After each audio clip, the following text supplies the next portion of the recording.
Welcome back to Before the Millions. I'm be honest, man. Today's episode, we back in Atlanta. We got another superstar with us today, another hustler, another person that they mind is on millions. They're on the way to millions. And I'm gonna be honest, y'all gonna like this story, man. Y'all gonna like this story. I know a lot of times you hear people that want to do some things, or they look at certain professions and certain ways of life, and they look at it like, dang, I wish I could do that. Like that look pretty cool. I love that life, but they don't know the amount of work that goes behind it. You know what I'm saying? So we're gonna get into it. Y'all gonna love the story today. Real quick, go ahead and introduce yourself. What's your name? What do you do? Where you from? So we can go ahead and kick this off. Absolutely, man. Pleasure to be here. I appreciate you, bro. Absolutely. 100%. My name is Mason Douglas. Some of them know me as Mace. I'm from Baltimore, Maryland, and now residing in Atlanta, Georgia. And I am an actor, host, and model. Yes, sir. Yes, sir. Let's get into it, man. So like I said, that's a profession that a lot of people look at, like, for example, host, bro. I remember every event I go to, I see a host up top. I'm like, bro, I don't know how y'all do that, bro. Like, yeah. I know I'm a type of person that it's not hard for me to be mixy or to talk to people, but it's just like getting on top of the stage and really controlling the crowd, controlling the vibe, and making sure everyone's feeling good, feeling like alive, and whatever event is going on. It's not easy, bro. I know it's not easy. It's not. It's crazy because, when I got into it, like, I'm not gonna say I expected it to be easy, but I didn't expect it to be as hard as it was. I got into hosting just by attending parties. I wanted to be social, joined a group on college campus, and we used to get in parties for free if we promoted, the party. And so I went one time, and I was in awe, bro, to see a crowd and a whole room of people under the control of one man's voice. I'm like, bro, I gotta do that. That's tough. Right? And then, like, I started practicing, getting better. I would host all type of events, from like basketball games to concerts to poetry nights to professional panels, and of course college parties. But I was making my stamp in Maryland and was hosting stuff at Morgan, Bowie. Was starting to get into DC. But then when I moved to Atlanta, bro, it's a whole nother ball game. It turned me into an animal because Atlanta, like, now I'm an adult, right? And not only am I partying with all adults, it's easy, low key. Like, college kids, they lit off anything. We just happen to be outside, you know what I mean? Yeah, you can put anything we lit, we jump in, we cool.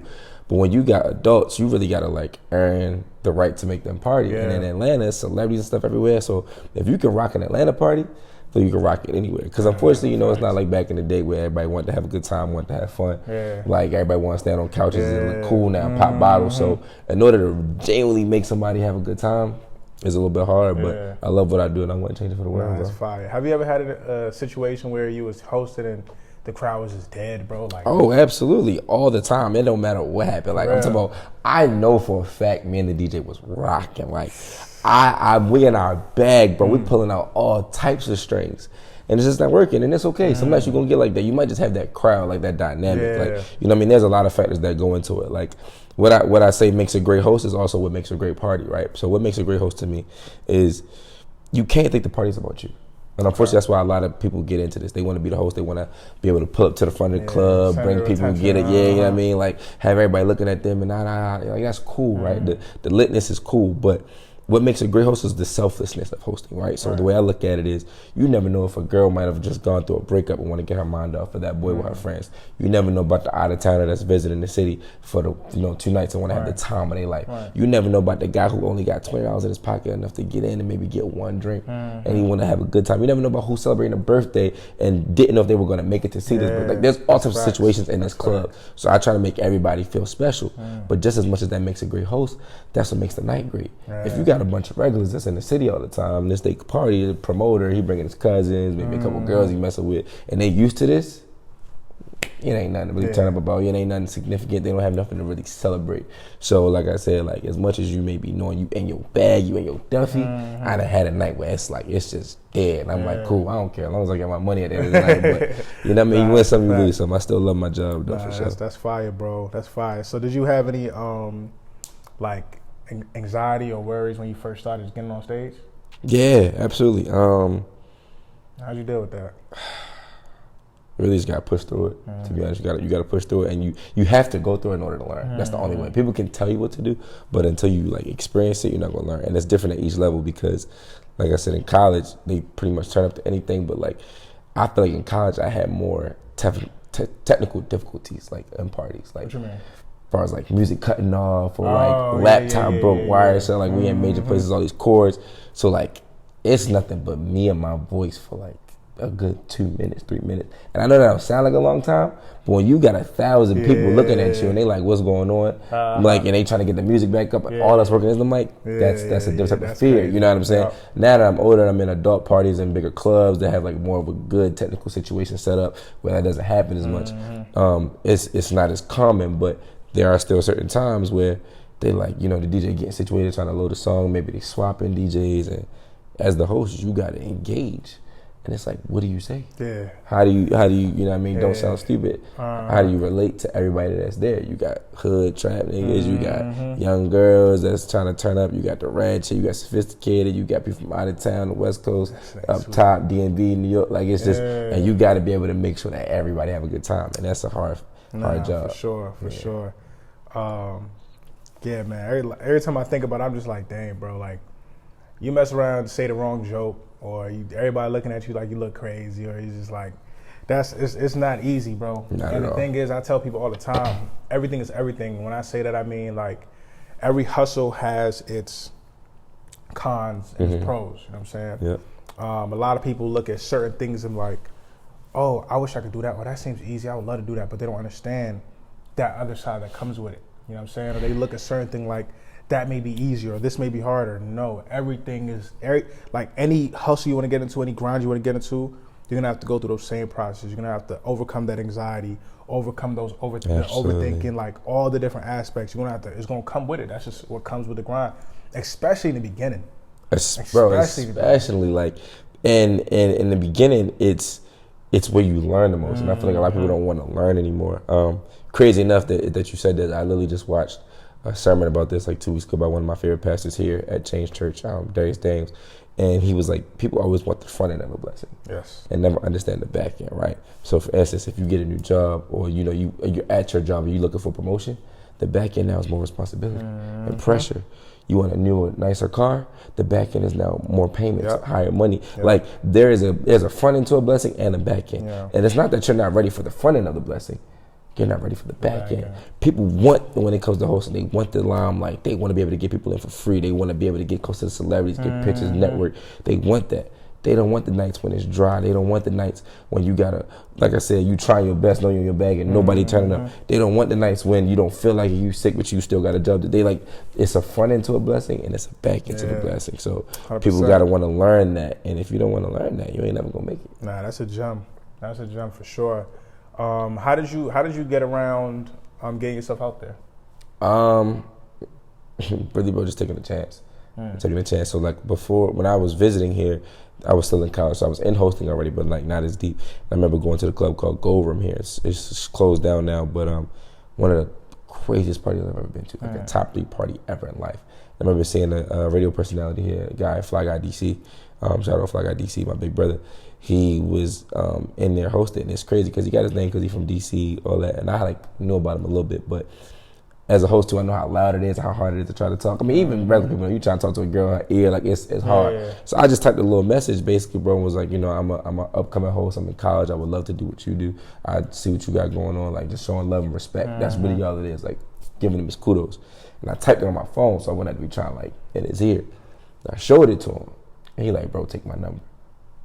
Took the number. I'm like, bro, I'm moving here. I would love to just shadow you, like introduce me to some promoters. Like, you know, I get in, work for free for a couple of parties so you can see my worth. And, you know, that's really how I got started. But like, you got to just take that risk sometimes. You got to, you know, they say you miss 100% of the shots, you don't take it. That really is true because, you know, especially in Atlanta, like it's good. They show a lot of love here, dude. Not even wrong. Atlanta's known for that, right?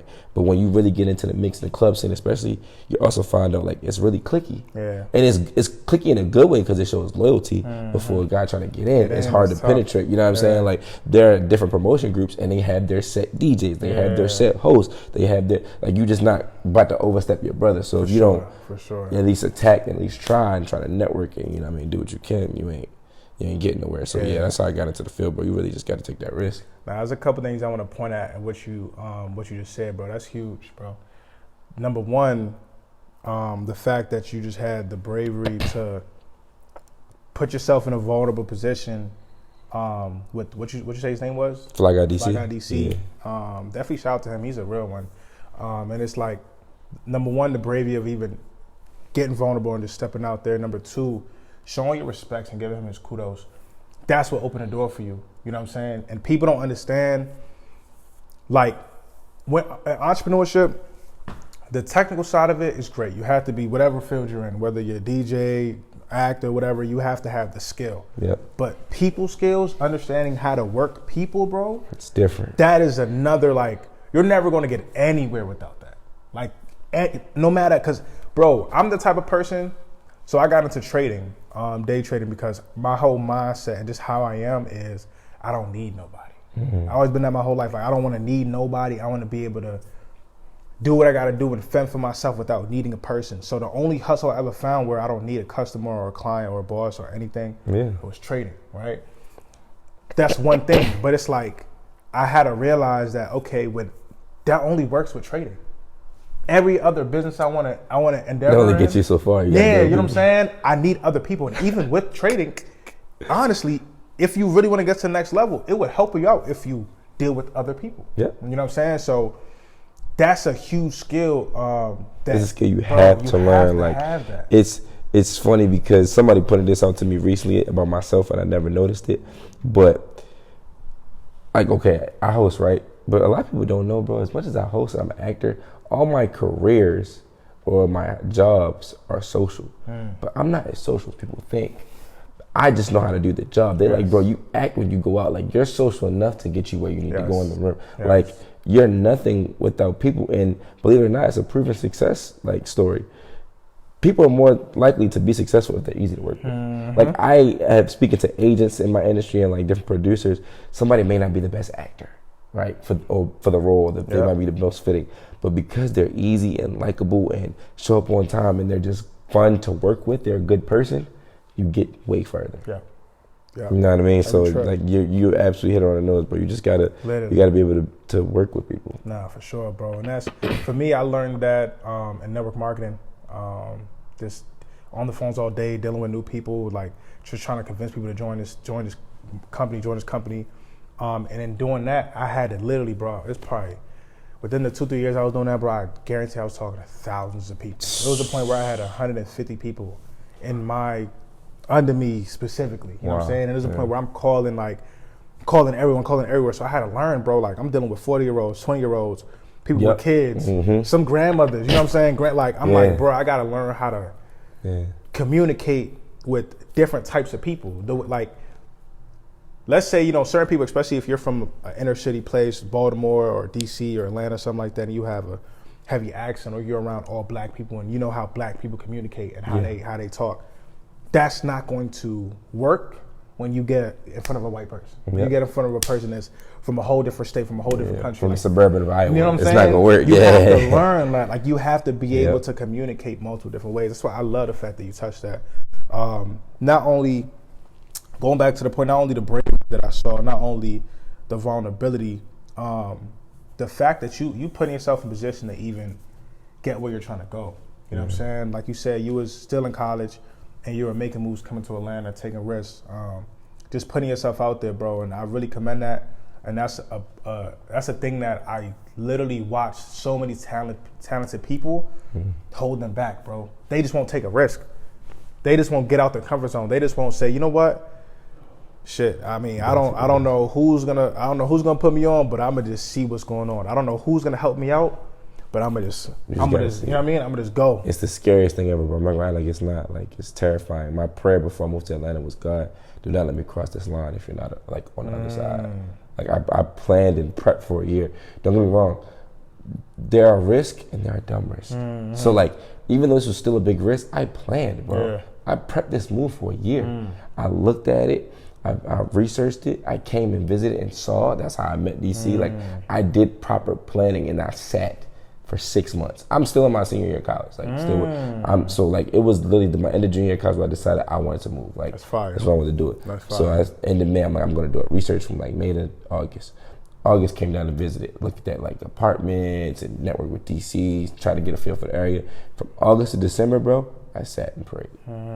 God, please don't let this be the wrong move. Please don't let me you know what I mean? It's a major risk, but you can still plan properly. Type of job I'm gonna have, where I'm gonna live, what I'm gonna do, how I'm gonna negotiate. All right, cool, these are rooms I'm gonna get in. Follow pages, that you know what I mean? That kind of thing. Came back and visited again in like January, February, narrowed down my list from August. It was like 15 apartments I went to, down to like 3. Locked it in. May, locked in April, moved in May. I moved a week after my graduation, bro. I graduated on Friday, May 21st. I was here that next Thursday. That's and then came. So, you know what I mean? You definitely have to take that risk, but I would be remiss and I just would feel bad if I didn't acknowledge to people like, take a risk, and it's cliche, but what they mean is true. You know, is proper preparation prevents piss poor performance. Yes. And it's absolutely accurate, bro, because I wouldn't have some of the success that I've had if I didn't do the proper planning.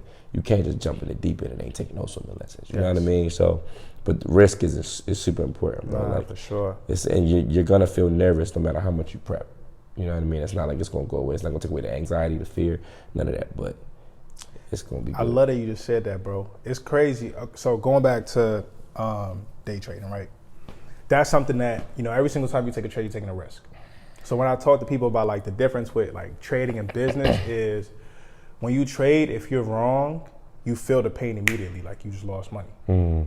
If I'm making a business move and I make the wrong move, I may not feel the pain immediately. I'll probably just miss out on a blessing. And I didn't know that. I didn't feel it. You know what I'm saying? Yeah. But when it comes to trading, it's risk all day.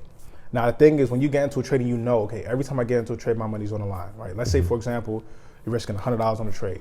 And you've noticed, you got the 100 in your account, like you're ready. When you get into that trade, you're still going to feel the anxiety. Let's say you're up $100, you see it's coming back down, like now you're only up 20. You're like, fuck, I could have took my 100, like damn, like what's gonna happen? You know what I'm saying? Am I gonna lose or is it gonna go back up? You're gonna start having all those feelings. And no matter, the thing is, no matter how you feel, if you have a plan with your trading, you will be successful. And that's something that took me forever to really understand and learn. Like, okay, if I have a structured plan, like, all right, bet. No matter what happens, I'm gonna enter here, and if, let's say, I'm risking $100 to make 300, and if my plan is every single trade I play like that, 100 to risk to make 300, regardless if the market's going up and down, and I'm like, damn, I was up, now I'm down, I'm up. If you have a plan and you stick to that plan, like, okay, I'm just gonna stay down and let it get to my 300, you're going to see that over time, you're consistently successful. The feeling, the anxiety, the risk, all that is not going nowhere. But the simple fact that you have a plan, you're going to be successful in the long term. But if you have no plan and you're just like, all right, you know what? I was up 100, I'm only 20, let me grab that. And then the next trade, you're down $50, you're letting your emotions move you around. Yep. You're not even playing this, you're just. Can't be driven by emotion. Exactly. And that's the thing that I had to learn. And it's like, again, that applies to everything. It's like, okay, when you step out your comfort zone and you make these moves, you're still gonna feel nervous, you're still gonna have anxiety. But if you have a plan, it doesn't really matter how you feel. Absolutely. Your structure and your plan will prevent you from falling off. You know what I'm saying? Absolutely. You'll be able to know, okay, you know what? Yes, I'm feeling like this, yes, but my plan is structured like this and it has this end goal. And I promise you, if you take a loss and you followed your plan and you lose, it's easier to accept it. Yeah. Than when you, let's say you have a plan and you don't follow it and you lose, now you're sick. You're like, dang, I should have just stuck to my plan. Or if you didn't have a plan and you just go do something and you lose, you're like, damn, you can't even learn from that because you just freestyle. You don't even know what you did wrong. You don't know what you did right. You just freestyle. Because a plan, you can backtrack. If something goes wrong in the plan, you can pinpoint, okay, this is where we're wrong. And you can also, after you pinpoint it, it could just simply be out of your control. It might not even be your fault. Your plan might be genius. It's just something out of your control that went left. So now, reiterate the plan one more time. Something gonna hit. You shoot 100 shots, you're gonna make one. Yes, sir. Yes, sir. That's literally how it goes, and it's amazing, bro. Like I say, everything is everything. Like all these different skills and these different factors, and the reason that I love to touch these points on the Before the Millions podcast is because at the end of the day, to get to millions, to get to where we all want to go, you're gonna have to understand these principles. You know what I'm saying? You're gonna have to understand all these different aspects of entrepreneurship and have them in your bag. Absolutely. You know what I'm saying? So let's talk about acting, bro. How did you get into acting? Talk to me. Acting the craziest one, bro. Because if we being real, I don't know how I got into it. Like if we being real, when I say God led me here, I mean it, bro. And I'm a very religious man, but like, I have an idea like of how I got here. Right. But when I really look back on it, I still be like, bro, how? Right. So this is the idea that I have. First and foremost, just a little bit of backstory. I was born with sickle cell disease. It's a blood disorder that's never gonna go away. Take care of myself, fairly well, but it can cause a lot of pain. People enter out the hospital, people die from it at a very young age. Young men not supposed to live past the age of 21 with this disease, yes sir. If two parents have what's called the trait, you make the disease. Trait is much easier to live with. Some notable people with sickle cell disease is Lorenz Tate, T-Boz, rest in peace T-Boz from TLC, a couple like NFL athletes and stuff like that. But that's just like the primary backstory. So it's funny because I've always wanted to be an actor as a kid. Like I got a shirt that says like they're gonna make a movie about me one day. Like I remember vividly as a kid I wanted to be an actor, but being from Baltimore City, a young guy like from East Side, like that's not really, you know what I mean? My parents didn't know anything about it. They didn't have any resources. We didn't have the money. They tried to sign me up for a couple modeling gigs and things like that, auditions. Didn't really go too well, and a lot of them was also scams. So I got rid of that, and my dad made a major way for my family. For us, they came from nothing.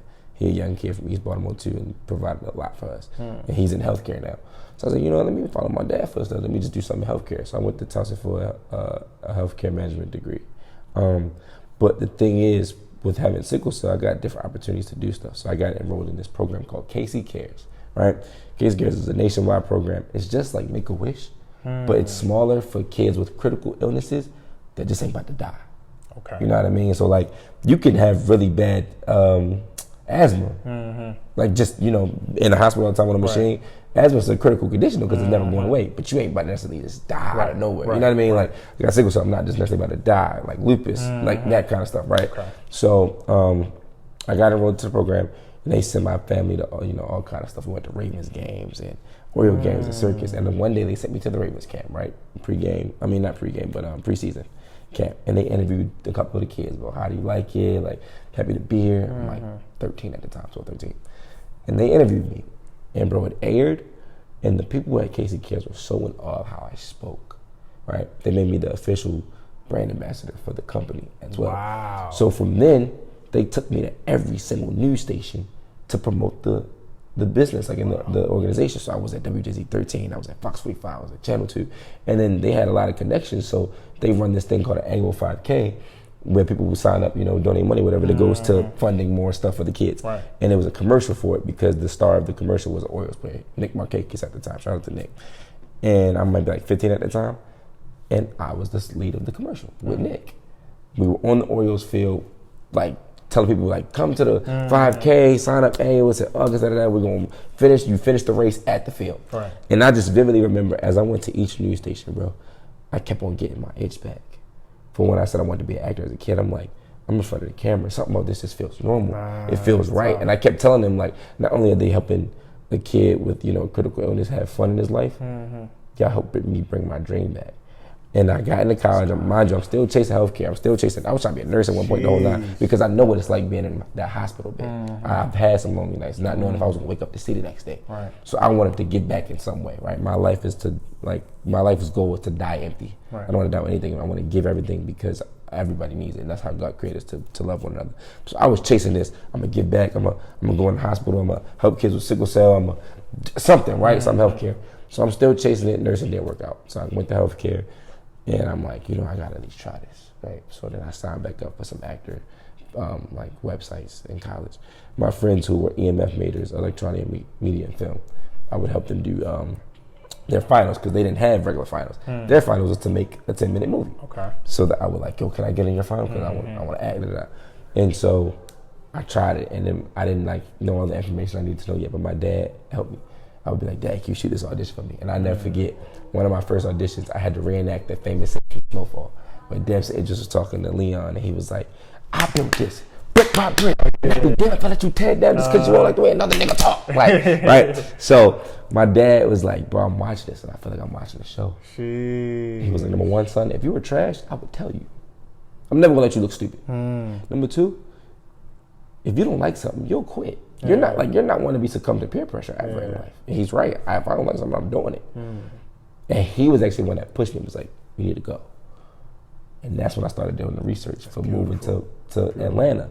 And so I moved to Atlanta, got into the mix, started meeting people, and it's crazy. Like, there's just milestones I can remember. The story would be way too long, but there's milestones I can remember, like, in that whole planning process, of people I met, places I was, being at the right place at the right time, booking this. And I booked 8 gigs my first year here in Atlanta. I booked 3 movies and 5 TV shows. Sheesh. And so, that's beautiful. That is like the story of how I became an actor. I always wanted, and it came from like having sickle cell, and I always wanted to be on, like them put me in front of the TV, bro. But if we just look at like the last 4 to 5 years, right? Because I graduated college in 2021.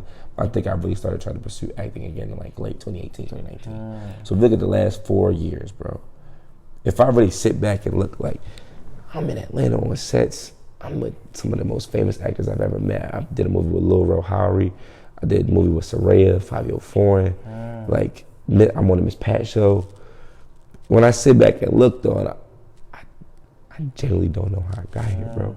Like, it was nothing but God, because in my head, I was about to get a good stable degree, which I did still, but like, I was gonna get a good stable degree, get a good qualifying job, work my way up, take care of my family, and like go live in Florida somewhere. Like, that was my goal. That was my plan. I don't know how I ended up here. I didn't want to move to Atlanta. Atlanta moved me. God moved me here. Everything here was from, my purpose was here. So, that's beautiful. Still longer than I would like, but that is the short story of how I started acting. Nah, that's fire, bro. Yeah, bro. That's fire, bro. It's crazy, man. Everything happens for a reason, bro. A lot of times you don't understand why things are going the way they're going, but it's just like literally, God has a plan. Every time. God has a plan, bro. One thing I feel like I do sometimes is get in the way. Get in the way of what God has planned for me. And it's not so much like you're doing it on purpose. We have a plan. My parents always taught me that there's 2 plans really 1 plan with God. God has a plan for you and then a permissible plan. So like there's certain things that this is the path he let out for you, and there's certain things that, okay, us as people, we just want. Yeah. You know what I'm saying? We want more. So it's like, he would just be like, you know what? Okay, I mean, it's fine. It's not like it's against, like you're going the wrong way, but it's permissible. It's like you're going to, let's say you're trying to go somewhere, and on the maps it says 15 minutes, and you decide to go a different way. You know what I'm saying? Like, you may take 20 minutes to get there. You're still going to get there. Yeah. You know what I'm saying? So that's like the permissible plan. And I feel like a lot of times, because God gave us free will. That's the thing. So it's like a lot of times we get in our own way. And when I even think of problems that I face in life, or the hard times that I go through, a lot of times I look at it and I'm like, bro, some of this stuff was out of my control. And it's just life. You just got to chalk it up. It's just life. Some of this stuff, I did it to myself. I put myself in this position. Swear, now I'm praying, I'm asking God, Swear. Why am I going through this? Why am I here? But it's just like, you did it, bro. You did it. You know what I'm saying? Like, yeah, we did it. God gave us free will. People always say, like, why God me? But like, that's one of the biggest lessons I learned in, going to church that stuck with me. It's like, God gave us free will. Literally. He gave us free will because he wanted us to choose him. Yes. So in order to be able to have the right to choose him, we have to have the right to be able to choose between him and everything else. Yes. And if we choose everything else, that's what happens. And it's funny because people also be like, I'm going through a battle right now, like the devil want me, the devil fighting me. And a lot of times, bro, that be God giving him the permission. Literally. Because we are God's children. The devil just can't touch us. Yeah. That's not how this works. God, like, you know what, they my child, I'm believing them, they faithful, but I do need them to learn a lesson. Yeah. Do your thing. Yeah. Because I need them to run back to me. If you messing with them, the devil's gonna let them run back to me, cool. But I need them to understand this. And that's the free will, bro. Yeah. It's the free will. Literally. It's crazy, bro. And it's a sign of maturity too, being able to look yourself in the mirror and realize the things that you've done to put yourself where you're at. You know what I'm saying? Yeah. And that's on the good side too, right? There's certain things, just that awareness, bro, just knowing that, okay, you know what? I put this, even for the good things, I put this work in, you know what I mean? I did everything that I had to do, and now that's the result that I'm getting. I see myself growing. And it's good to just be able to see that. Like, that's just so important. Both, again, on the negative side and the positive side, so that with the negative side, we already know, bro. If you're tripping yourself up and you don't know, you're gonna sit here and blame God all day. You're gonna sit here and curse the devil all day. Yep. When it's you tying your own shoelace together and wondering why you're tripping. You know what I'm saying? And on the good side, it's important because you have to be able to realize the power that you have and what you're able to create with your hands. And when you see yourself doing things and you see the results that's happening, you have to acknowledge it. You know what I mean? And then on the flip side, there's certain things that fall in your lap and you're like, I don't know how this happened. I don't know. You gotta know that's God. But if you don't got that awareness, you won't even know. You could it could be dangerous because you could think that I didn't did this by myself. I'm the reason this is here. Yeah. But if you really sit down and think about it, it's just like, I don't know how that happened, bro. It's just God. It's God, bro. You know what I mean? It's huge. I don't know how I got here, bro. It's God. Like, I have an idea. That's my idea. That's what I think. Yeah. I think Casey Cares led me here. I think Evans and Gosell was a part of the plan. I think, bro, but like, I don't know how I got here, bro. It was. And the reason I say that, I was born with nerve damage in my left arm. So when my mother was giving birth to me, like the baby is supposed to come out head first. Yeah. I came out arm first. So now it's like my head is right here, my legs. So like they trying to turn my body so my head can come out first, but it's they have to pull on my arm to do so. And you're a baby, so your body's tender. Yeah. Your muscles and your nerves, everything's tender. So they pulled it and that gave me nerve damage. So it's like, okay, number one, nerve damage isn't like breaking the bone or like tearing the muscle.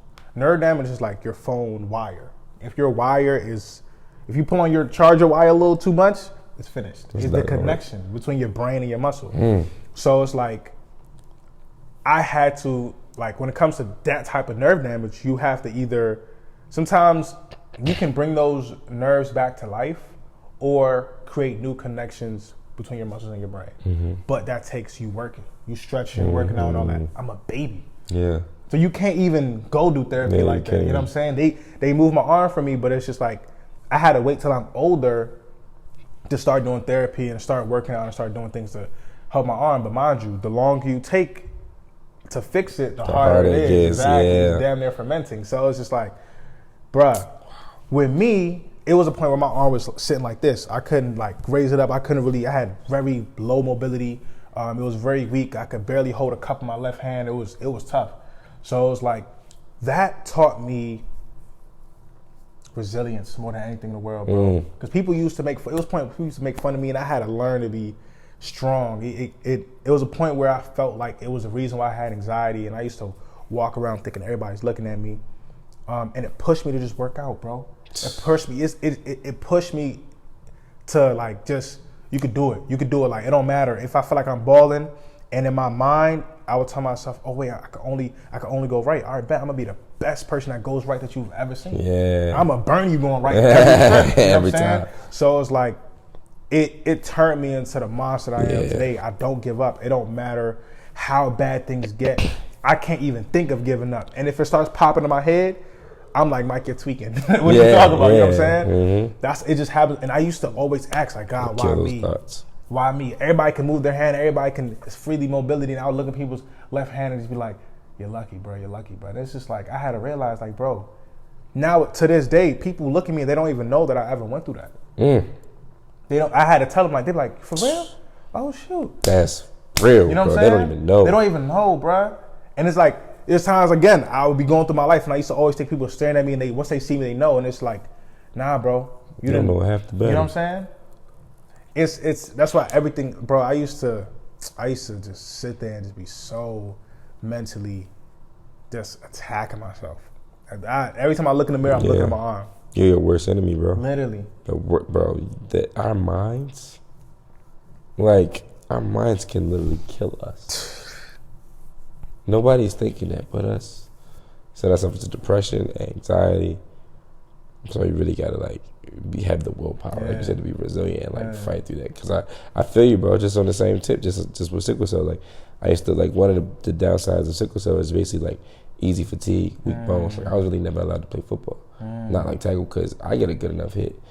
You get the wind knocked out of you, get back up. I got a broken rib. Yeah. I used to be sad, dang, I wish I could put the pads on. Or I was a good hooper. I feel like I was a really good hooper. I'm gonna give you the best couple buckets of your life. That only lasted 5 minutes. Me and my coach had signals where I would fake tie my shoe. That mean I need to come out. But I used to be embarrassed and sad because I'm like, I'm a bucket, but I can't keep up. Like everybody else running and gunning. And I know I'm nice, but off the strength that I get tired easy, I'm a liability. So it's always like, you compare. But our weakness is really our strength. Yeah, literally, bro. And I feel like going through something like that and having to grow up with that type of environment, just like people, when you look at like people that come from any type of inner city, you see that their hustle is different. Yeah.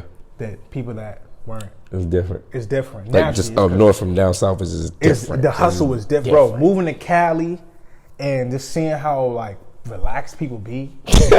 I'm like, yeah, y'all are really chilling, bro. Y'all are chilling. Like, bring people from that's why everyone I know out there that's from the East Coast, bro, they're hustling every day. And it's like, bruh, you look at like, I compare New York and like LA all the time when people think about like big cities, fast-paced cities, things like that.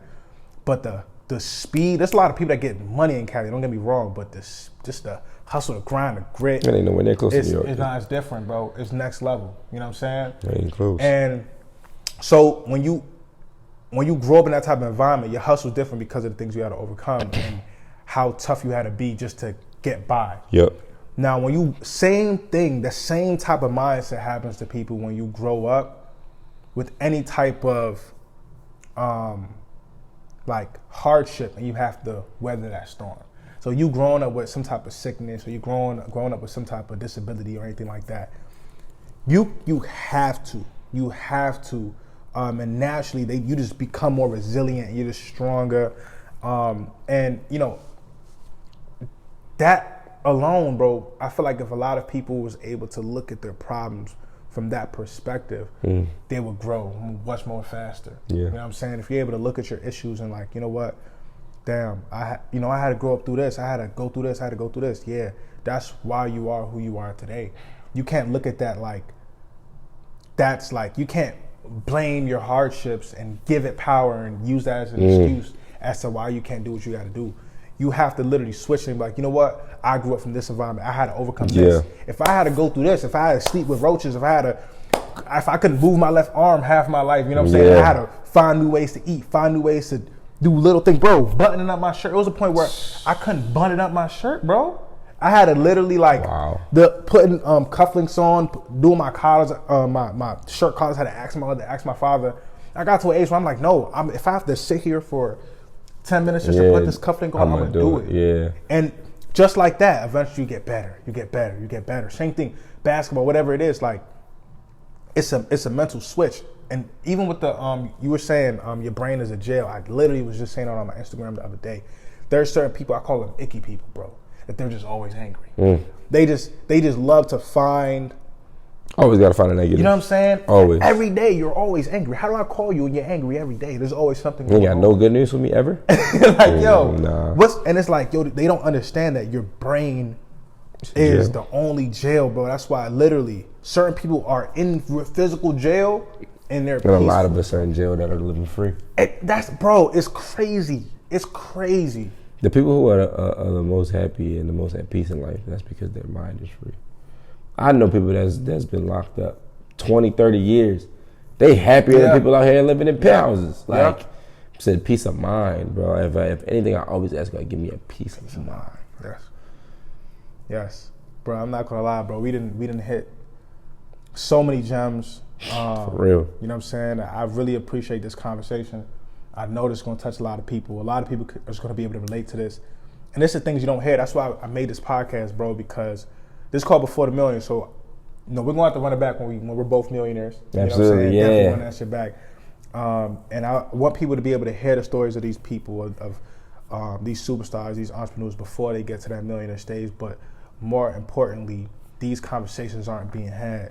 You know what I'm saying? People are talking about just nonsense, bro. I listen to podcasts and it's like, okay, it's cool what y'all talking about, but I want to know how the real stuff. I want to talk about the struggles, the trauma. You know what I'm saying? Like, we have feelings, we have emotions as humans, and we need to talk about the real deal. Not if we should split the bills 50-50. Literally, bro. Literally, you know what I'm saying? And it's like, these are the things that everybody's going to go through. if you want to go on that pursuit of I want to be a millionaire, you have to remember that's 1%, bro. It's gonna get lonely. You know what I'm saying? It's not easy. Get lonely, bro. It's bro. Every time I'm telling somebody, yo, I'm about to take a trip, go shoot some podcast videos. They're like, oh my God, I love your life. It's so lit. Oh, I wish I could. Bro, you don't know how lonely it'd be when you're in a state. You don't know nobody except the people you're about to interview. You're in the telly by yourself. Like, it's cool, but it's like, you think I'm going to these cities, going outside? I don't know nobody out here, bro. The blessing, in the back end. They don't understand, like, what everything's coming out of pocket. The telly, the car, the trip, everything is out of pocket. And it's like, podcasts ain't making me no money. I just love hearing these stories. I love putting these stories out. You're doing it because of what you love, bro. You know what I'm saying? And it's amazing, bro. It's amazing. Before we get out of here, I do something I ask every single guest. Do you have any like saying or a mantra, anything that any like saying or quote that really sticks with you, that you feel like will touch the people? Yeah, I'll give you one. It's so crazy you asked me this too, because today, the day that we're shooting this, I don't know what's going on, but today that we're shooting this, it's my father's birthday. And me and my dad have this one saying, and I just think it'll touch everybody, right? Especially because your podcast is called Before the Millions. And we love that, and I want the money for everybody, and I want everybody to get to where they want to be. But more importantly, always remember money ain't everything. So me and my father have this motto, my life saying, it's called memories over money. And what I mean by that is, everything you said, like you said, coming out of pocket, you might be taking an L on a lot of these trips or whatever you're doing, but you're spending your last dime to create a memory that will never leave you. I always say, like, I want to die empty, like I said earlier. I want to give. I will spend my last penny if I could do an activity, take a trip, see something with someone I love that I can cherish forever before I go buy an item, a piece of clothing, a car, something that leaves its value the second you buy it. So yes, we want to get these millions. That's just before the millions. But just remember, at the end of the day, it's about these memories. Because you can't take that money with you. You know what I'm saying? So if anything I can tell people is just chase it. Make sure you take time to smell the roses. You deserve it. That's a gem. That's a gem, bro. I'm going to be honest. It's like, especially me. I think that one was for me, bro. I'm glad, bro. That's why I'm here today. See, God don't make no mistakes, bro. Nah, for sure. And how you end up here. For sure. You know what I'm saying? Because I like to categorize myself as I'm a hustler. I'm just trying to get this paper. I'm just trying to get this money. But it's just like, bruh. And it'd be times where I had to learn that. Because even when I first started trading and just first started like stepping into entrepreneurship, I used to be in my room all day. My mother hated it, bro.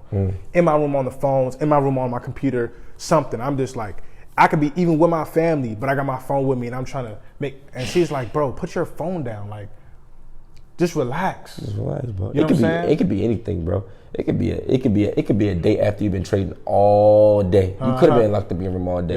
But you might call me, yo, man, I'm hungry, you wanna grab a bite to eat? We can go to McDonald's, bro. We could get some off the dollar, maybe split me chickens and eat chicken nuggets. But have these genuine conversations. And you're gonna cherish that memory. Literally. It's a conversation, it's a feeling. I will spend whatever amount of money to make sure I have that before I hold tight. You know what I'm saying? God can't bless you with your hands closed. That's a fact. So that is like, out of everything, that's my life. Number one motto is, I'm going to get this bread, I'm going to get this money, I'm going to do whatever. But when I get it, it's still going to be memories over money. That's beautiful, bro. Hey, listen, man, the gems you're going to get at Before the Millions podcast, you're just not getting it nowhere else. Respectfully, bro. Yeah, respectfully. With all due respect to all the other podcasts, you're just not getting it here. I mean, nowhere else but here. Real quick before we get out of here, what's your socials? How do people reach out to you? Oh yeah, absolutely. And before I sign out, like, I just want to give you your flowers, bro, for real. Because one of the things when you first asked me to do this, I was just in awe because I'm honored that you invited me. But like you said, people don't know the real, like, and they don't have real conversations. Your title alone enticed me. Like, if I didn't even want to do this, I would do it off the strength of what you got going on here. Before the Millions is genius because that's a real story. You got everybody that's coming up and like, I just love it. So yeah, that's that. But everybody, y'all can find me everywhere on Instagram, TikTok, and Twitter at King Mace with 2 I's, KIINGMACE. Again, that's KIINGMACE. Again, that's Twitter, Instagram, TikTok, the whole nine. You can follow my journey in acting, hosting, see what's going on in life with me. and everything like that. I love to connect with y'all. I love to reach out. Yes, sir. What about for bookings? Any email? Yes, you get my email is actually in my bio. Perfect. But again, if you need it, my booking actually going to be Mason N, another N as in Nancy, Douglas Douglas @gmail.com. Mason N Douglas @gmail.com. Back. Y'all know what to do. You need to reach out for my mans for hosting, acting, anything. What you got a product you trying to promote? What you got a commercial, whatever. Modeling, whatever it is, bro.